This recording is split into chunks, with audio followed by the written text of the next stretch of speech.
Hello दोस्तों, आज आप देख रहे हैं कि ऊपर लिखा हुआ है बिहार दरोगा प्रैक्टिस सेट। यह सेट नंबर 1 है, जिसके माध्यम से हम 100 क्वेश्चन करेंगे।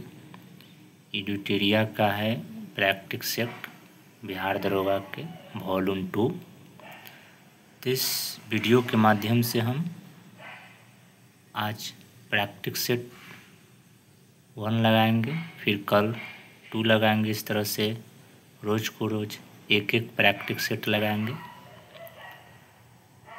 चलिए आज इस वीडियो के माध्यम से सेट लगाते हैं और कमेंट में बताइएगा कि आप लोग का कितना स्कोर आया। हर रोज़ प्रैक्टिस सेट एक एक लगाएंगे और आप लोग कहिएगा तो एक और बिहार के पूरा प्रीवियस ईयर का क्वेश्चन ऑल एग्ज़ाम का, उसमें से भी अगर कमेंट में कहिएगा तो उसमें से भी रोज़ को रोज़ 100 क्वेश्चन का प्रैक्टिस करवा देंगे। वो प्रीवियस ईयर का क्वेश्चन है, पूरा बिहार का MCQ है, एग्ज़ाम का दिया हुआ। तो चलिए आइए इस वीडियो के माध्यम से हम ये प्रैक्टिस सेट लगाते हैं। आपका प्रश्न संख्या 1 ऊपर स्क्रीन पर दिखाई दे रहा है। नवीनतम आंकड़े के अनुसार भारत में सर्वाधिक कोयला भंडार किस राज्य में? Answer A, Orissa. कोयले 4 प्रकार के होते हैं। एंथ्रासाइट सबसे उत्तम कोयला होते हैं, जम्मू कश्मीर में पाया जाता है। पीट कोयला सबसे निम्न प्रकार के कोयला होता है, जो 20 से 40% करने का मतलब कार्बन की मात्रा पाया जाता है। बिटुमिनस कोयला आम जीवन में उपयोग करने वाले कोयले, जो 40 से 50% कार्बन की मात्रा होता है। चलिए अगला क्वेश्चन देखते हैं। डिजिटल प्रशिक्षण प्लेटफॉर्म एकलव्य का अनावरण किसने किया है? तो भारतीय सेना। अब भारतीय सेना की अगर बात किया जाए तो 3 सेना होते हैं, थल सेना, जल सेना और वायु सेना। तो थल सेना दिवस 15 जनवरी को मनाया जाता है, वायु सेना दिवस 8 अक्टूबर को मनाया जाता है और नौ सेना दिवस 4 दिसंबर को मनाया जाता है। DRDO की स्थापना 1958 में, 1 जनवरी 1958। इसरो 1969 में। इसरो अपना प्रक्षेपण श्रीहरिकोटा सतीश धवन अंतरिक्ष केंद्र से, DRDO उड़ीसा के चांदीपुर स्टेशन से करते हैं। इस प्रकार से आपको हम इस वीडियो के माध्यम से एनालिसिस भी कर रहे हैं हर ऑप्शन का। नर्मदा एवं ताप्ती नदियों के मुहाने पर कौन से द्वीप है? तो इसमें ऑप्शन बी और सी दोनों होगा, एक से अधिक, यानी अलियावेट द्वीप और खदियावेट द्वीप। ठीक ना। विश्व के सबसे बड़ी द्वीप के नाम बताइए। माजुली द्वीप, जो ब्रह्मपुत्र नदी में है, असम में। वर्ष 2025 में नीति आयोग के द्वारा नवीनतम सतत विकास लक्ष्य SDG भारत सूचकांक जारी किया गया। इसमें भारत का समग्र स्कोर पूछ रहा है आपसे, तो 67 स्कोर होगा। अगर रैंक के अगर इसमें पूछा जाता तो SDG में रैंक भारत का 99 है। SDG में टोटल गोल का संख्या कितना है? 17 गोल। चलिए आगे आइए क्वेश्चन देखते हैं। आगे क्वेश्चन है, हाल ही में किस राज्य के द्वारा शिक्षित बेरोजगारी युवाओं को आर्थिक सहायता प्रदान करने के लिए लाडला भाई योजना शुरुआत की गई थी? महाराष्ट्र सरकार के द्वारा। ठीक ना। महाराष्ट्र सरकार के द्वारा जो 12वीं पास है उसके 6,000 रुपया दिया जाएगा, जो डिप्लोमा किए हुए उसके 8,000 रुपया दिया जाएगा और जो स्नातक में पढ़ता है उसे 10,000 रुपया दिया जाएगा। इस तरह से लाडला बहन योजना भी महाराष्ट्र सरकार ही चालू किए हैं। ग्लोबल फायर इंडेक्स में भारत का रैंकिंग कितना है? 4 नंबर पर है भारत। मेजर ध्यानचंद खेल रत्न पुरस्कार 2024 में कितने खिलाड़ी को सम्मानित किए जाने की घोषणा की गई? तो यह 4 खिलाड़ी हैं। गुवेश शतरंज के खिलाड़ी, हॉकी के खिलाड़ी है।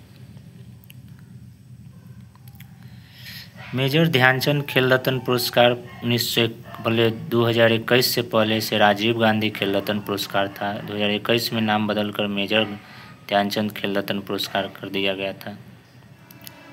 भारत का पहला स्वदेशी रूप से विकसित प्रदूषण नियंत्रण पोत का नाम क्या है, जिसे अगस्त 2024 में लॉन्च किया गया? यह ऑप्शन नंबर डी होगा, समुद्र प्रताप। 15 अप्रैल 2025 को 23वें विधि आयोग के अध्यक्ष किसे नियुक्ति किया गया? Option number B, Dinesh Maheshwari. 23वें विधि आयोग के अध्यक्ष दिनेश माहेश्वरी है। जो 22वें विधि आयोग में सदस्य भी थे। 22वें विधि आयोग के अध्यक्ष ऋतुराज अवस्थी। 23वें विधि आयोग के कार्यकाल को जाए 2027 तक। 4 सदस्य होते हैं, 1 अध्यक्ष, 1 सचिव, 2 सदस्य होते हैं।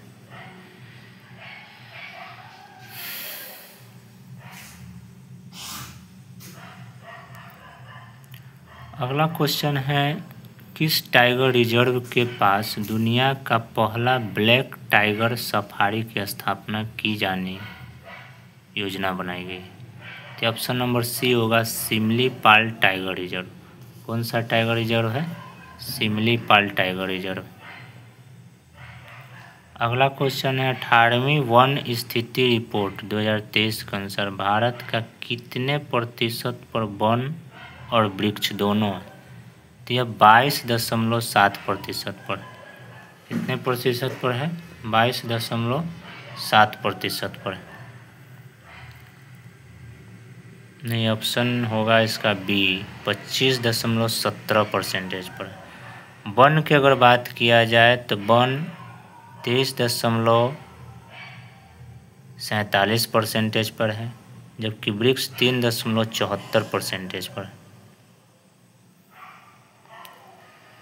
निम्नलिखित में से दिए गए भिन्न आरोही क्रम में आंसर सी होगा इसका।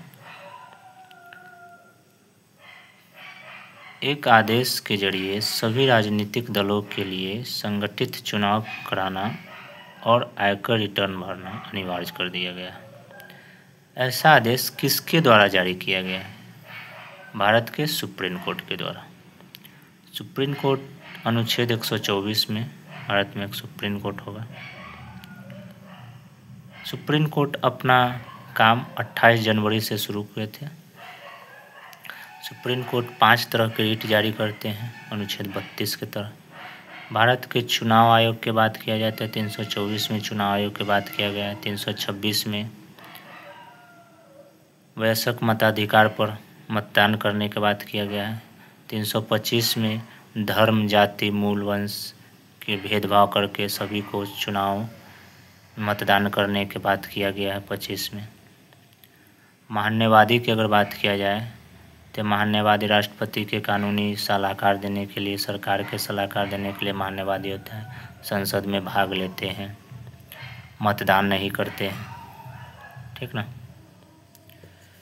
अगला क्वेश्चन है, डेक्कन स्वर्ग पर्वत किस महाद्वीप में? तो यह अफ्रीका महाद्वीप में। कौन सी महाद्वीप में है? अफ्रीका। अफ्रीका महाद्वीप में अगर देश पूछा जाए तो 54 देश है। कितने देश है? 54। एशिया महाद्वीप में 48, यूरोप में 49, दक्षिणी अमेरिका में 14। आइए आगे आपको देखते हैं 15 नंबर क्वेश्चन। हाल ही में भारत ने किस नदी पर बने बगलिहार डैम से पाकिस्तान को जाने वाले पानी रोक दिया गया है? तो यह चिनाब नदी पर। 5 नदियों है, सिंधु, झेलम, चिनाब, रावी, व्यास और सतलुज।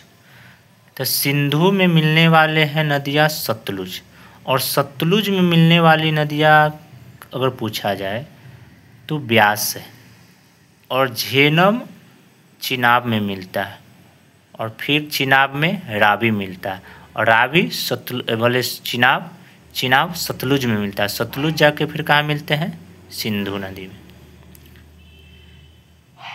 पद्म पुरस्कार से सम्मानित स्वामी शिवानंद सरस्वती का हाल ही में निधन हो गया है। वे कौन थे? ऑप्शन नंबर सी, योग्य गुरु थे। लक्कुडी स्मारक किस राज्य में स्थित है जिसे यूनेस्को की विश्व धरोहर स्थल में संभावित सूची में शामिल करने की प्रस्ताव रखा गया? यह कर्नाटक में यूनेस्को विश्व धरोहर है।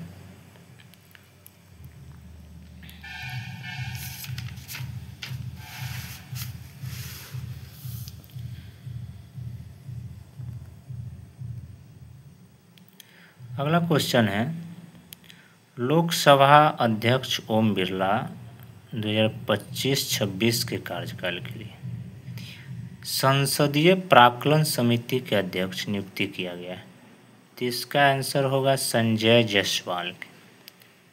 और प्राक्कलन समिति की बात किया जाए तो इसमें लोकसभा के 30 सदस्य होते हैं, कार्यकाल 1 साल के होते हैं, 1 साल के बाद फिर से इसका गठन होता है, सदस्य की नियुक्ति होता है। प्राक्कलन समिति में 30 सदस्य 30 लोकसभा से होता है। इनका जुर्मा वहन लोक लेखा समिति को कहा जाता है, जिसमें 22 सदस्य होता है, 15 लोकसभा से, 7 राज्यसभा से, टोटल 22 सदस्य होता है। 1921 में लोक लेखा समिति का गठन किया गया था, 1919 के अधिनियम से। अगला क्वेश्चन है, स्थानीय स्तर पर छोटे नगर में प्रशासन चलाने वाले इकाई को क्या कहा जाता है? तो यह नगर परिषद। पहले होता है नगर पंचायत, उसके बाद परिवर्तन होकर नगर परिषद, फिर नगर परिषद से नगर निगम होता है। ग्राम पंचायत सचिव के संबंध में कौन से कथन सत्य है? अब इसमें कथन बताना है, स्टेटमेंट 4 को दिया, उसमें से कथन बताना है कौन सत्य है। ऐसा क्वेश्चन जितना भी एग्जाम हो रहा है उसमें स्टेटमेंट बेस्ड क्वेश्चन पूछा जा रहा है। तो आपको तैयारी में यही देखना होगा कि अब ऑनलाइन क्वेश्चन नहीं करना होगा, स्टेटमेंट पढ़ के ही ऑप्शन टिक मारना होगा, तो आपका तैयारी अच्छा माना जाएगा। इसमें होगा उससे राज्य सरकार के द्वारा नियुक्ति किया जाता है, ऑप्शन सी सही होगा।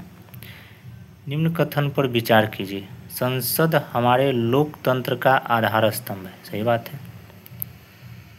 अगर संसद के अनुच्छेद बात किया जाए तो 79 है। संसद में हम अपने मनोनीत प्रतिनिधित्व के माध्यम से प्रतिनिधित्व पाते हैं, ये गलत है। हम लोग खुद मतदान के द्वारा प्रतिनिधित्व के चुनते हैं, वह संसद में जाते हैं, न कि मनोनीत के द्वारा प्रतिनिधित्व करते, ये गलत है। मनोनीत की अगर बात किया जाए तो लोकसभा में 2 एंग्लो इंडिया के मनोनीत होते थे, जो यह प्रावधान हटा दिया गया था। राज्यसभा में 12 गो राष्ट्रपति के द्वारा मनोनीत किए जाते हैं। अगला है तो इसका ऑप्शन हो जाएगा ये, ठीक ना, केवल एक। इंदिरा साहनी एवं अन्य बनाम भारत संघ प्रसिद्ध मामला किस लिए प्रसिद्ध है? ऑप्शन नंबर बी होगा इसका। सामाजिक और शैक्षणिक दृष्टि से पिछड़े वर्ग के लिए आरक्षण के निर्णय लेने से। अधिकतम आरक्षण की सीमा 50% तक हो सकता है। न्यायालय के द्वारा परमादेश का रिट किसके विरुद्ध जारी किया जाता है? आप समझिए कि न्यायालय जो इसका एक मतलब हाई कोर्ट है वो भी रिट जारी करता है, और जो सुप्रीम कोर्ट है वो भी रिट जारी करता है। 32 के अंतर्गत सुप्रीम कोर्ट, 226 अनुच्छेद के अंतर्गत हाई कोर्ट रिट जारी करता है। 5 तरह के रिट जारी किया जाता है, उसमें से एक परमादेश है, माने कहने का मतलब आदेश देता है जब कोई अधिकारी अपने पद पर रहते हुए उस कर्तव्य का पालन नहीं करते, तो उस स्थिति में न्यायालय के द्वारा रिट जारी किया जाता है, जिसे परमादेश कहा जाता है। इससे होता है क्या कि कोई भी व्यक्ति, मान लीजिए कि कोई अधिकारी है उस पद पर, अगर वो सही से काम नहीं कर रहा है तो कहीं कहीं व्यक्ति के अधिकार की क्या हो रहा है, उल्लंघन हो रहा है, इसलिए परमादेश एक रिट जारी किया जाता है।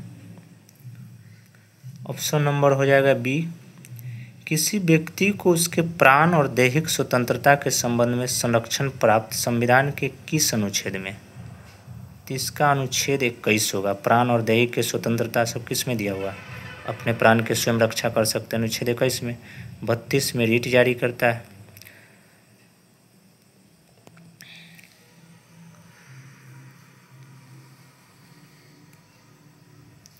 विधानसभा के सदस्य डैश है, बताइए। विधानसभा के जो सदस्य क्या है?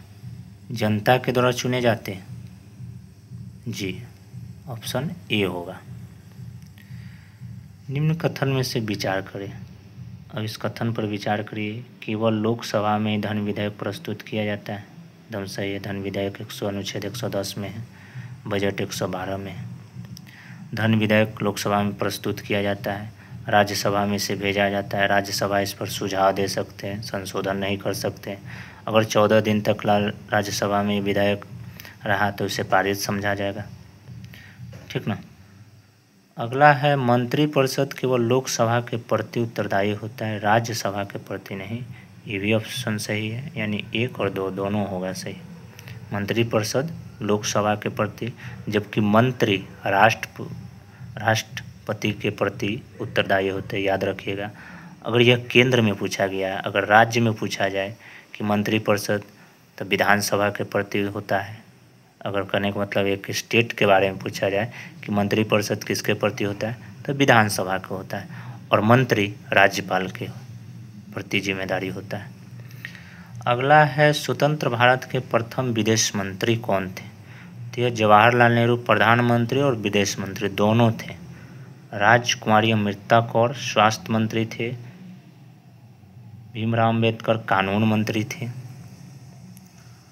अगला है सूची 1 सूची 2 को सम्मिलित कीजिए। राजनीतिक पार्टी और स्थापक।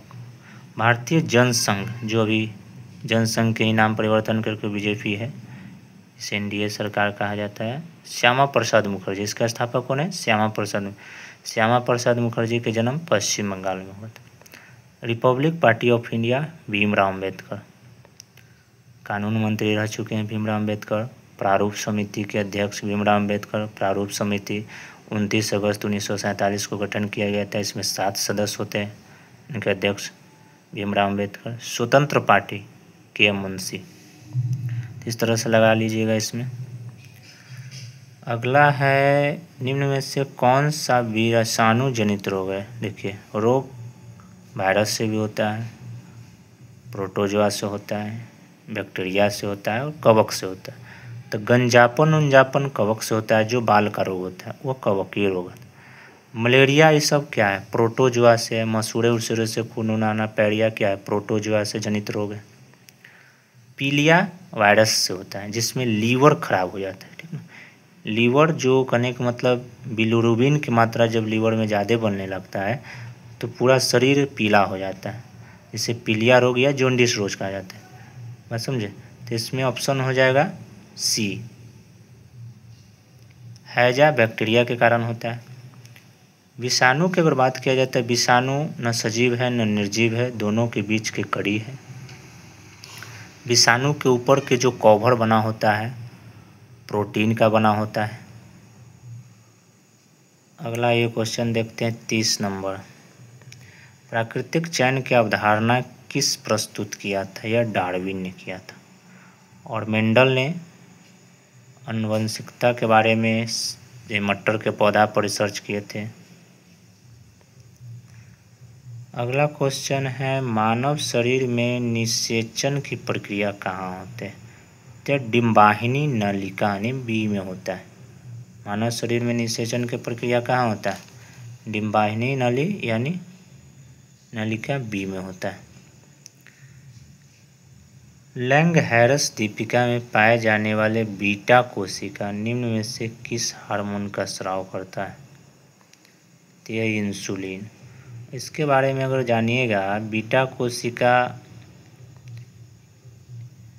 अग्नाशय के ही लैंगहैरस दीपिका होता है। अग्नाशय मिश्रित ग्रंथि कहा जाता है।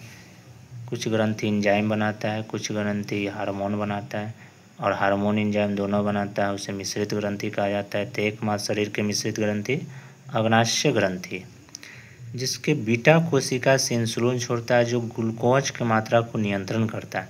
अगर शरीर में ग्लूकोज की मात्रा बढ़ जाता है तो डायबिटीज हो जाता है। इंसुलिन से होने वाले डायबिटीज को मेलानाइटिस डायबिटीज कहा जाता है। ठीक ना। अगला है पत्तियां का हरा रंग किस वर्णक के कारण दिखाई देता है? क्लोरोफिल के। क्लोरोफिल क्लोरोप्लास्ट में पाया जाता है जो पत्तियां में होता है। प्रकाश संश्लेषण में महत्वपूर्ण भूमिका होता है। जेंथोफिल पीला रंग देने के काम करते हैं। पपीता जो पीला होता है किसके कारण? जेंथोफिल के कारण। अगला क्वेश्चन आइए देखते हैं।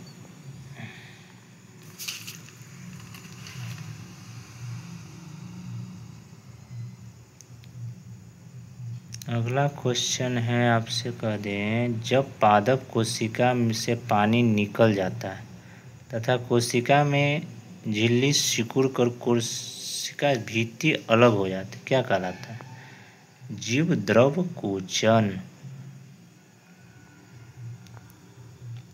अगला ऑप्शन क्वेश्चन है क्लोरो मिलान करने वाला है। इसमें क्लोरोफिल, रोडोफाइसी, फियोफाइसी और ब्रायोफाइसी दिया हुआ। तो मिलान करिएगा तो एक के होगा क्लोरोफिल माने हरे सवाल, एक के बी, और रोडोफाइसी माने लाल सवाल होगा। फियोफाइसी माने हो जाएगा भूरे सवाल, और ब्रायोफाइटी माने लिवर्ट हो जाएगा। इस तरह से मिलान कर लीजिएगा। किसी तरंग के दो उत्तोलक और दो उत्तरोधक गत के बीच की दूरी, तो यह तरंग दैर्घ्य कहा जाता है, जिसका मीटर में मापा जाता है। आवृत्ति के सैमात्रक हर्ट्ज जो होता है। जिस विलियम में कोई पदार्थ एक सीमा के बाद और अधिक न घोला जा सके, ऐसे विलियम निम्न से क्या कहलाएगा? तो संतृप्त विलियम। समान अनुपात में घुलने वाले विलियम संतृप्त विलियम कहलाता है। संतृप्त विलियम करने का मतलब उसमें कोई भी चीज़ जो घुला होता है समान अनुपात में ना, उसमें जितना मन आप घुला सकते हैं विलियम। लेकिन संतृप्त विलियम होता है एक सीमा के बाद उसमें ज़्यादा नहीं घुला सकते, तो संतृप्त विलियम होता है। दो परमाणु को समस्थानिक कहा जाता है। समस्थानिक के बारे में बताया गया है कि स्टेटमेंट पढ़ के बताइए समस्थानिक क्या है। तो एक समस्थानिक होता है, एक संभारिक होता है। समस्थानिक उसे कहते हैं जिसमें परमाणु संख्या समान हो। संभारिक उसे कहते हैं जिसमें द्रव्यमान संख्या समान हो। तो ऑप्शन ए होगा। निम्न में से सर्वाधिक और न्यूनतम अवक्रियाशील वाला युग्म कौन है? मैंने कहने का मतलब, अगर अवक्रियाशील के आप क्रम देखिएगा तो उसमें सबसे ज़्यादा अवक्रियाशील में देखिएगा तब potassium, sodium, calcium, magnesium, aluminium इस तरह से है। और सबसे नीचे देखिएगा कम अवक्रियाशील में सोना, चांदी। तो इसमें कह रहा है कि सबसे अधिक और सबसे कम, तो पोटेशियम सबसे अधिक और गोल्ड सबसे कम हो जाएगा। आवर्त सारणी में लिथियम से सीजियम की ओर जाने पर धातु, क्षार धातु का घनत्व क्या होगा? तो यह कमता है। ठीक ना।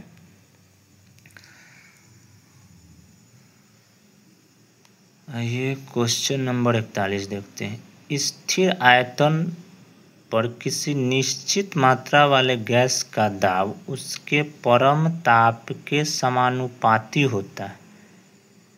यह नियम किसके द्वारा दिया गया था? गेलु-शॉक नियम। सी होगा, ऑप्शन नंबर सी। न्यूटन के गति के दूसरा नियम। अब न्यूटन के गति के 3 नियम होता है। एक बात जान जाइए कि सूर्य के जो 7 रंग होता है इसकी अवधारणा कौन दिए थे? न्यूटन जी दिए थे। 3 गति में से प्रथम नियम होता है जड़त्व के नियम। जब कोई वस्तु विरामावस्था में है तो विरामावस्था में रहने की कोशिश करता है, जब कोई गति अवस्था में तो गति अवस्था में रहने के, न्यूटन के प्रथम नियम कहा जाता है। दूसरे नियम है कि जब कोई वस्तु पर बल लगाते हैं तो उसका द्रव्यमान त्वरण एक दूसरे के गुणनफल के बराबर, बल के बराबर गुणनफल बल के बराबर होता है, यानी F बराबर ma। तो यह दूसरा नियम है। तीसरा नियम है न्यूटन के, जब आप किसी पर बल लगाते हैं तो वो विपरीत दिशा में वो भी वस्तु आप पर बल लगाता है, तो न्यूटन का तीसरा नियम कहा जाता है। तो इसमें होगा 2 परस्पर प्रभावी वस्तु बलों के बीच के संबंधों को व्याख्या करता है, यही ऑप्शन होगा। बैरोमीटर को क्या, बैरोमीटर क्या है? वायुमंडलीय दाब मापने हेतु प्रयुक्त किया जाता है। दम सही है, बैरोमीटर को वायुमंडलीय दाब मापते हैं। अगर बैरोमीटर में वायुमंडलीय दाब के अचानक पाठ्यांक गिरता है तो आंधी तूफान आता है, धीरे धीरे उगता है तो साफ मौसम होता है, ठीक ना। ऊंचाई ज्ञात करने हेतु प्रयुक्त होता है, जी नहीं, ऊंचाई ज्ञात करने के लिए अल्टीमीटर का प्रयोग करते हैं। द्रवों के घनत्व ज्ञात करने के लिए प्रयोग किया जाता है। मौसम के पूर्वानुमान हेतु प्रयुक्त किया जाता है, ये दोनों सही है, 1 और 4 सही है। अगर पूछा जाए आर्द्रता नापना आता है हाइग्रोमीटर से, आर्द्रता किससे मापा जाता है? हाइग्रोमीटर से। घनत्व मापने वाले यंत्र है हाइड्रोमीटर, ठीक ना। घनत्व हाइड्रोमीटर से और आर्द्रता हाइग्रोमीटर से, दोनों याद रखिएगा। प्रतिध्वनि डैश के कारण सुनाई देता है, तो जब कोई ध्वनि बोलते हैं तो टकरा के वापस आता है तो इसे परावर्तन कहा जाता है, वही होता है प्रतिध्वनि। अब बोलते हैं वह ध्वनि पुनः वापस आता है तो उसे प्रतिध्वनि कहा जाता है। तो ध्वनि तरंग परावर्तन, ऑप्शन हो जाएगा सी। निम्न में से कौन सी प्रक्रिया इंद्रधनुष के निर्माण करते हैं? तो उपयुक्त में से सभी हो जाएगा, नहीं, डी ऑप्शन। अब इंद्रधनुष कैसे बनते हैं? देखिए, इंद्रधनुष में 7 कलर होते हैं जो सूर्य के विपरीत दिशा में बनते हैं। जब वर्षा होते हैं तो वायुमंडल में छोटे छोटे बूंद तैरते रहते हैं। जब उस सूर्य के प्रकाश उगते हैं तो उसके परावर्तन, अपवर्तन और वर्ध विक्षेपण के कारण, पूर्ण आंतरिक परावर्तन, अपवर्तन, विक्षेपण के कारण जो 7 रंगों के पट्टियाँ बनते हैं उसे इंद्रधनुष कहा जाता है। इंद्रधनुष प्राथमिक इंद्रधनुष होता है, एक द्वितीय इंद्रधनुष होता है। तापमान बढ़ाने पर सभी शुद्ध धातु के प्रतिरोध पर क्या प्रभाव पड़ेगा? कह रहा है कि जब तापमान बढ़ाएगा तो प्रतिरोध पर क्या प्रभाव करेगा? प्रतिरोध उसे कहा जाता है जिसमें कोई धारा प्रवाहित हो तो उसे विरोध करे तो उसे प्रतिरोध कहा जाता है। तो प्रतिरोध धातु के समानुपाती होता है, माने तापमान बढ़ने पर ही बढ़ेगा, घटने पर घटेगा, लेकिन क्षेत्रफल बढ़ाने पर यह घटेगा और घटाने पर यह बढ़ेगा। क्षेत्रफल के व्युत्क्रमानुपाती और तापमान के समानुपाती होता है प्रतिरोध, ठीक ना। पानी का हिमांक बिंदु 32 फैराड होता है। किलाऊ ज्वालामुखी किस द्वीप पर स्थित है? तो हवाई द्वीप पर है। आप लोग एक क्वेश्चन बताइएगा कमेंट करके कि भूमध्य सागर के प्रकाश स्तंभ किसे कहा जाता है? इस कमेंट के माध्यम से आप जवाब दीजिएगा कि भूमध्य सागर के जो प्रकाश स्तंभ है किस ज्वालामुखी के कहा जाता है।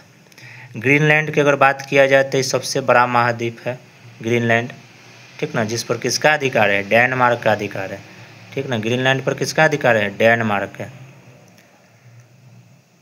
अगला है 1934 में किसके नेतृत्व में कांग्रेस सोशलिस्ट पार्टी का स्थापना किया गया था? तो आचार्य नरेंद्र देव और जयप्रकाश नारायण के नेतृत्व में, ठीक ना। अगला क्वेश्चन है 50 नंबर है, निम्नलिखित में से कौन सा 1857 के क्रांति का अग्रगामी था? तो यह ऑप्शन सन्यासी विद्रोह हो गया। नील विद्रोह 1900 से 60 में हुआ था।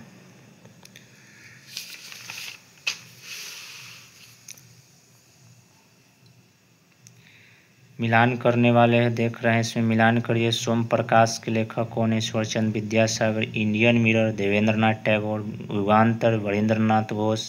Native opinion VN Mandlik. तरह से मिलान कर लीजिएगा। भारत में तुगलक वंश के बाद कौन सा वंश दिल्ली पर शासन किया? आप जानते हैं कि दिल्ली सल्तनत में 5 वंश ने शासन किया, जिसका ट्रिक जान लीजिए। गुलाब खिले तो सुगंध लीजिए। क्या ट्रिक? गुलाब खिले तो सुगंध लीजिए। गुलाब वंश, गुलाम वंश, खिलजी वंश, तुगलक वंश, सैयद वंश और लोदी वंश, ठीक ना। तो कह रहा है क्या? तुगलक वंश के बाद कौन सा वंश? सैयद वंश। आंसर सी होगा। इनमें किससे 1857 के विद्रोह में सक्रिय रूप से भाग लिया था? तो नाना साहब कानपुर से लिए थे। बेगम हजरत महल लखनऊ से लिए थे। मौलवी अहमदुल्लाह ये कहाँ से लिए थे? आपको कमेंट में बताना है। इनमें से सभी सही है, डी ऑप्शन होगा। उस स्वतंत्रता सेनानी के नाम बताया जिन्हें गवर्नर जनरल को निम्नांकित पंक्तियाँ लिखी है। माने कहने का मतलब कौन से पंक्ति, कौन चारों ऑप्शन में से ये बात बोले हैं, उसके बारे में आपको बताना है। मैं घुटने टेक कर रोटी मांगूं, लेकिन उसके बजाय मुझे पत्थर मिला। मैं ऐसे प्रत्युत्तर से आश्चर्यचकित नहीं हूँ। ब्रिटिश राष्ट्र के केवल शक्ति के सामने झुकता हूँ। यह बात किसने कहा था?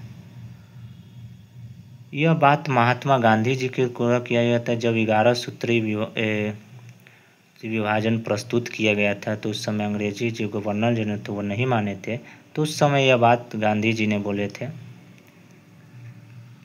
बाल गंगाधर तिलक की बात करें तो इसे बाल गंगाधर तिलक के अशांति के जनक कौन क्या था? एनी बेसेंट कहे थे। अगला है नाजीवाद किसके समर्थक थे? राज्य के सर्वोच्च के सिद्धांत का, ऑप्शन सी होगा। अगला है निम्न में से कौन यूटोपिया नामक पुस्तक के लेखक है? थॉमस मोरे। लोथल नगर के संदर्भ में निम्न से कौन सा कथन है? लोथल गुजरात में भोगवा नदी के तट पर है, एक बंदरगाह था। तो इसमें से कौन सा कथन असत्य नहीं है, माने कहने का मतलब सत्य नहीं है? तो गुजरात के माही नदी के किनारे, जी नहीं, माही नहीं, ये भोगवा नदी के किनारे थे। ऑप्शन गलत है ए। अशोक ने भिन्न भिन्न स्थानों पर जाकर लोगों को शिक्षा देने के लिए अधिकारी की नियुक्ति किए थे। इन अधिकारियों को निम्न से किस नाम से जाना जाता है? ऑप्शन नंबर सी होगा, धर्म महामात्र। ठीक ना।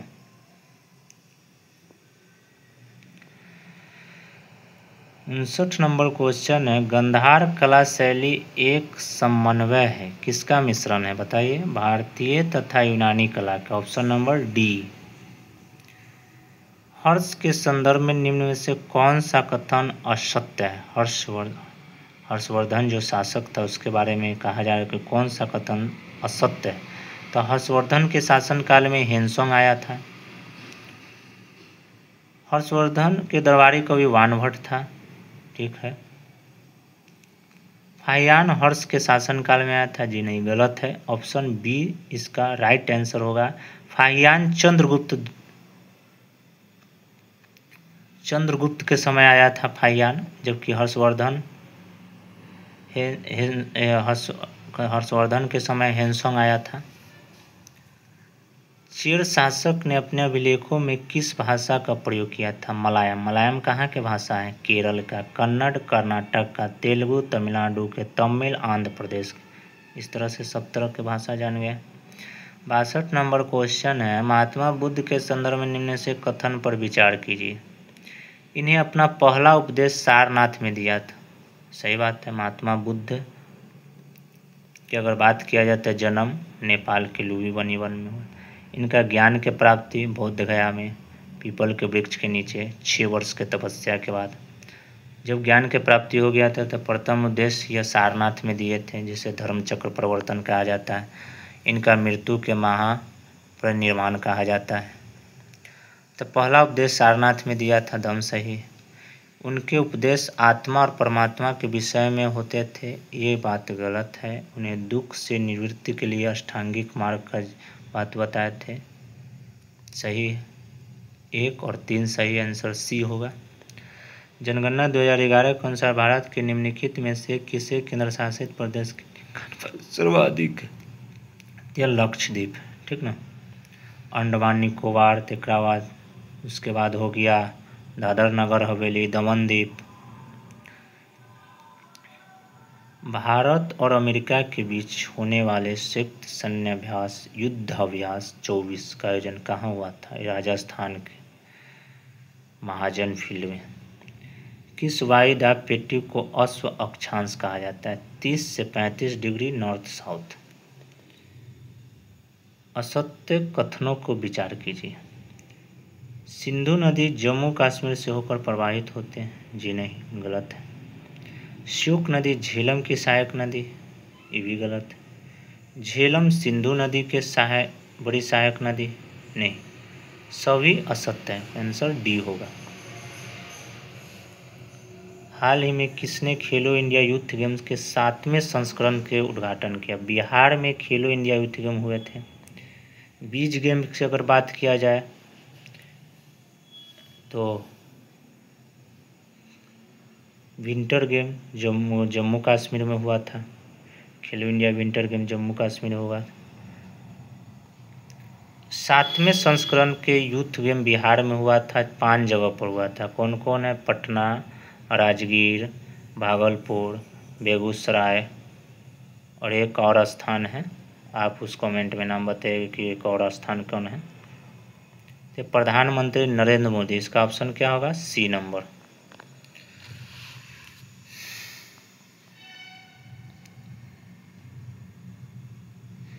मिलान करना है। बांध है और नदी के नाम दिया हुआ है। नर्मदा नदी पर कौन से बांध है? चंबल पर है, कृष्णा और कावेरी।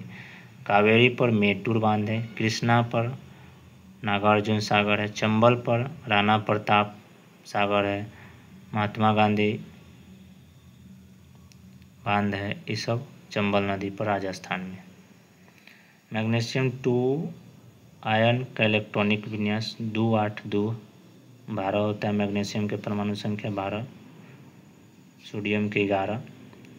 तो मैग्नीशियम के अगर कोर इलेक्ट्रॉन की बात किया जाए तो कोर इलेक्ट्रॉन माने करने का मतलब बाहरी 2 इलेक्ट्रॉन के छोड़ दीजिएगा तो बच जाएगा कितना? 8 और 2 10। कोर इलेक्ट्रॉन 10 होता है। जो अंदर के कक्षा में जो भी इलेक्ट्रॉन होता है उसे कोर इलेक्ट्रॉन कहा जाता है। तो इस तरह से ऑप्शन ए हो जाएगा इसका। निम्न में से कौन बंदरगाह तमिलनाडु तट पर स्थित नहीं? अब इसमें से बंदरगाह के बारे में आपको बताना है कि तमिलनाडु के तट पर नहीं। तो तूतीकोनी, नागरपट्टम और एन्नोर, ये तीनों तमिलनाडु के पूर्वी घाट के तमिलनाडु में तूतीकोनी बंदरगाह, नागरपट्टम और एन्नोर यह तमिलनाडु में है, जबकि मछलीपट्टम तमिलनाडु का नहीं है। तो ऑप्शन डी होगा। निम्न से जनजाति और राज्य कौन से सम्मिलित नहीं? तो भील गुजरात में पाया जाता है एकदम से। टोडा तमिलनाडु में पाया जाता है, ये भी सही है। गद्दी हिमाचल प्रदेश में है, ये भी सही है। वासी केरल में नहीं होता है, इस गलत है। विश्व में कॉफ़ी का सर्वाधिक उत्पादन कहाँ होता है? तो ब्राज़ील में। सांटो पास का बंदरगाह का नाम है सबसे ज़्यादा। कहने का मतलब कॉफ़ी का बंदरगाह सांटोपो, जो ब्राज़ील के कॉफ़ी का बंदरगाह है। कॉफ़ी अगर बात किया जाए तो कॉफ़ी कितने प्रकार के होते हैं? 3 प्रकार के, रोबिका, अष्टविका और एक और होता है जिसमें भारत में 2 प्रकार के कॉफ़ी होता है। सबसे पहले कॉफ़ी कर्नाटक के बाबा बुदन के पहाड़ी पर उपजाया गया था, ठीक ना। कॉफ़ी बीज से प्राप्त किया जाता है। रोबस्टिका और कॉफ़ी के 3 प्रकार में एक रोबस्टिका होता है, अरेबिका होता है और एक और कॉफ़ी का प्रकार होता है। लेकिन भारत में 2 ही प्रकार के कॉफ़ी होता है, रोबिका और अष्टविका। ताल की मिट्टी किस फसल के लिए उपयुक्त मानी जाती है? रबी फसल। देखिए 2 तरह के फसल होते हैं, खरीफ फसल, रबी फसल। ठंड के दिन में होने वाले फसल रबी फसल होते हैं, जैसे गेहूँ हो गया, चना हो गया, सरसों हो गया। खरीफ फसल उसे कहा जाता है जो मानसून आता है तो बोया, जैसे धान ऊन हो गया, तो यह खरीफ फसल है। जायद फसल ये दोनों के बीच में, खरीफ और रबी के बीच में जो बोया जाता है जायद फसल, जैसे तरबूज हो गया, खीरा, ककड़ी, सब कौन है? जायद फसल। असंगत जोड़ी को पहचानिए। उदयपुर वन जीव अभ्यारण्य पश्चिमी चंपारण में, सही बात है। बरेली वन जीव अभ्यारण्य वैशाली में है, सही बात है। वाल्मीकि वन जीव अभ्यारण्य पूर्वी चंपारण, गलत है, पश्चिमी चंपारण में। भीम बांध वन जीव अभ्यारण्य मुंगेर में, ये सही। तो ऑप्शन इसका सी हो जाएगा। कह रहा है उत्तर पश्चिम भारत में सर्दियों के दिन में होने वाली वर्षा संबंध किस मानसून विक्षोभ से होता है? तो ऑप्शन सी होगा, पश्चिमी विक्षोभ। पश्चिमी विक्षोभ जब देखिएगा आप तो भारत के मानचित्र में पश्चिमी विक्षोभ से पंजाब उंजाब में वर्षा होते होते ये अरुणाचल प्रदेश की ओर बढ़ते जाते हैं, तो इसमें आर्द्रता कमी होने लगते हैं। और जैसे ही जब पूरब की ओर ये पश्चिमी विक्षोभ बढ़ता है तो आर्द्रता कमी होने के कारण इधर वर्षा नहीं होता है। तो पश्चिमी विक्षोभ इसका आंसर होगा। ऐसे अगर पूछा जाए कि भारत में अधिकांशतः वर्षा किससे होता है, तो दक्षिण पश्चिम मानसून से होता है, जो केरल के तट से होता है। तमिलनाडु में वर्षा किसके कारण होता है? तो उत्तर पूर्वी मानसून से, जो ठंडा के दिन में होता है। कौन सा वैश्विक सम्मेलन ग्रीन हाउस गैस उत्सर्जन के कमी के लिए आयोजित वैश्विक समझौते के दिशा में पहला कदम है? तो यह होगा रियो 1992 में। क्योटो 1900 दोनों है ग्रीन हाउस गैसों से, ठीक ना। मॉन्ट्रियल प्रोटोकॉल ओजोन परत के संरक्षण से है, 1987 में हुआ था। ओजोन दिवस 16 सितंबर को मनाया जाता है, ओजोन दिवस, ठीक ना। ओजोन परत कहाँ होता है, तो समताप मंडल में पाया जाता है। 15 से 30 किलोमीटर के बीच में ये मोटा लेयर के रूप में होता है। ओजोन परत समताप मंडल में, कुछ क्षोभ मंडल में पाए जाते हैं। परावैंगनी किरण को पृथ्वी पर आने से रोकते हैं।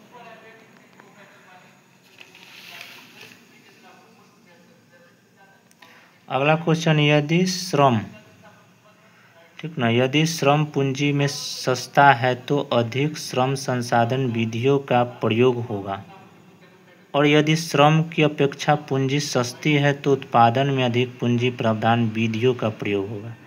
ऊपर दिए गए वितरण किस प्रकार की अर्थव्यवस्था को निरूपित करता है, तो यह होगा पूंजीवादी अर्थव्यवस्था। अब देखिए 3 तरह की अर्थव्यवस्था, समाजवादी, पूंजीवादी और मिश्रितवाद अर्थव्यवस्था। तो भारत में मिश्रित अर्थव्यवस्था माने कहने का मतलब सरकार और कहने का मतलब उद्योगपति दोनों मिला के चलाते, तो उसे मिश्रित अर्थव्यवस्था। और सिर्फ उद्योगपति ही इस देश को चलावे तो क्या हो जाएगा, पूंजीवादी हो जाएगा। और समाजवादी में ज़्यादातर देश में समाजवादी जो सरकार के अर्थव्यवस्था चलता है, उस सरकार के द्वारा चलता है, तो समाजवादी अर्थव्यवस्था। इसमें गरीबों के भलाई के लिए काम किया जाता है, समाज के दृष्टिकोण से ही कोई भी कार्य किया जाता है, तो यह समाजवादी अर्थव्यवस्था में होता है।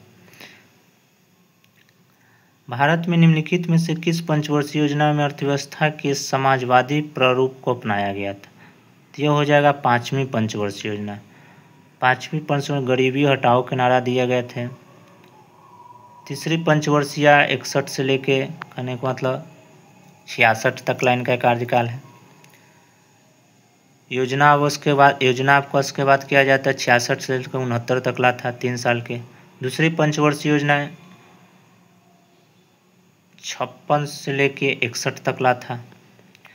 अगला क्वेश्चन है, भारत को 1991 में एक आर्थिक संकट का सामना करना पड़ा था। आप जानते हैं कि 1991 में विदेशी मुद्रा भंडार की कमी होने के कारण भारत के आर्थिक संकट के कारण मात्र 15 दिन के ही बच गया था, तो आर्थिक संकट के उत्पन्न हो गया था।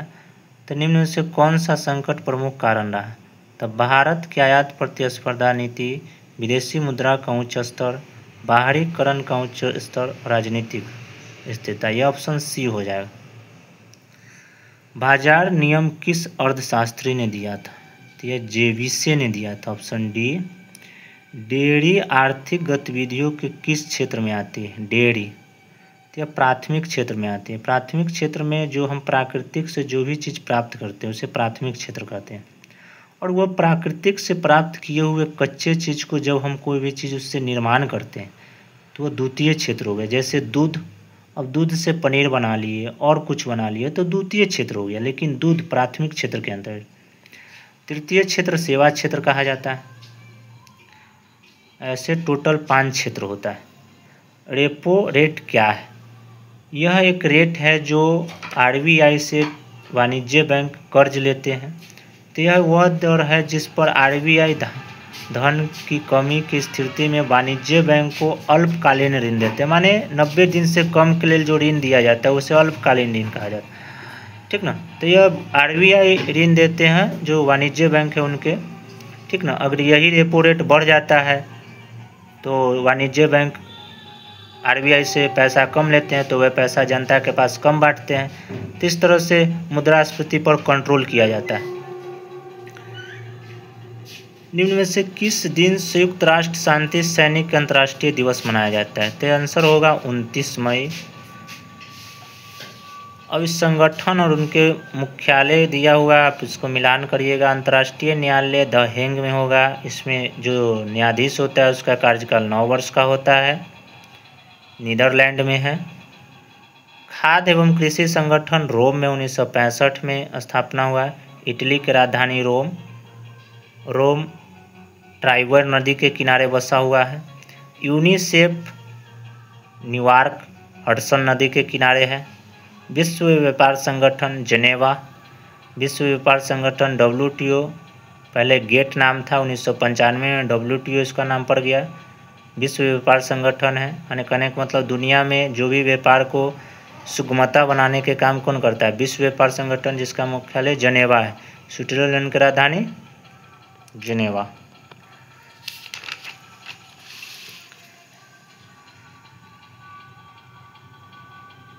नए संसद भवन के मुख्य वास्तुकार, जो संसद भवन बनाए गए हैं उसका वास्तुकार कौन है? बिमल पटेल।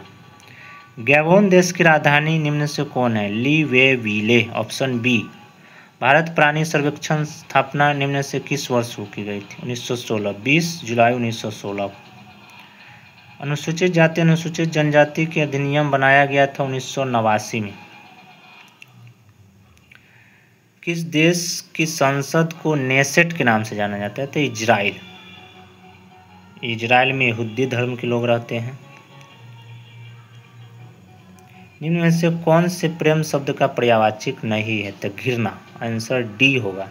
जो कम बोलता है उसके लिए उपयुक्त शब्द क्या होगा? मितभाषी। भरपेट किस समास का उदाहरण है? अव्यवभाव समास। इसको एक्टिव से पैसिव बनाना है। It is time the ring of the well, option C होगा। इसमें भी ऑप्शन बनाना है तो ये होगा I have new her wing, option C होगा।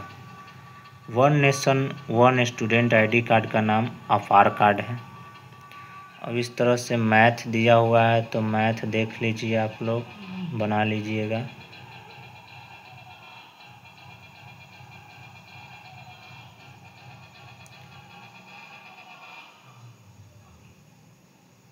चलिए दोस्तों, तो आज हम इस वीडियो के माध्यम से आपको 100 क्वेश्चन एडिटोरियल के प्रैक्टिस सेट नंबर 1 कराएं। अब इस वीडियो को आप शेयर और लाइक और सब्सक्राइब जरूर करिएगा, ताकि हर रोज़ हम इस तरह के प्रैक्टिस सेट कराएं। और भी प्रीवियस ईयर के भी जो क्वेश्चन होगा उससे भी कराएंगे। घटना चक्र भी है, उससे भी क्वेश्चन करवा देंगे। तो कहने का मतलब सब्सक्राइब और लाइक ज़रूर करिएगा और कमेंट ज़रूर करिएगा कि आपका इस वीडियो कैसा लगे। ठीक ना? धन्यवाद दोस्तों।